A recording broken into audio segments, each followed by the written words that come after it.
Hello everyone, আসসালামু আলাইকুম। আপনারা সবাই কেমন আছেন? আমি আছি আলহামদুলিল্লাহ ভালো। আমি এক চুলাতে ভাত আর এক চুলাতে পেঁয়াজ মরিচ লাল লাল করে ভেজে নিয়ে তারপরে আমি পরিমাণ মতো হলুদের গুঁড়া, মরিচের গুঁড়া, লবণ, জিরার গুঁড়া দিয়ে আমি ভালো করে মেখে নিয়েছি। এবার ভালো করে কষানোর পরে আমি একটু অল্প পরিমাণে পানি দিব। ভালো করে কষানোর পরে আমি পুঁই শাকগুলো দিয়ে দিব। পুঁই শাকগুলো দিয়ে ভালো করে নেড়ে চেড়ে আমি এখানে অল্প পরিমাণ মতো পানি দিব, কারণ পুঁই শাক থেকেও পানি বের হবে। তো আমি এটাকে পুঁই শাক ডালের চচ্চড়ি বলে নাকি ঝোল বলে জানি না, একটা হলেই হলো।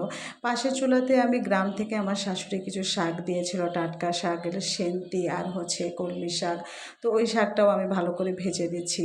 তো যাই হোক, আমি এখানে রসুন তেল দিব। রসুন তেলে দিয়ে আমি শাকটা ভালো করে শুকনো মরিচ দিয়ে ভেজে তেলে উপরে দিব। আগে সেদ্ধ করে নিয়েছি। তারপরে আমি সবাইকে খাবার দিয়ে দিব। দুপুরে অনেক ক্ষুধা লেগে গিয়েছে সবার। তো আমরা সবাই খেতে বসে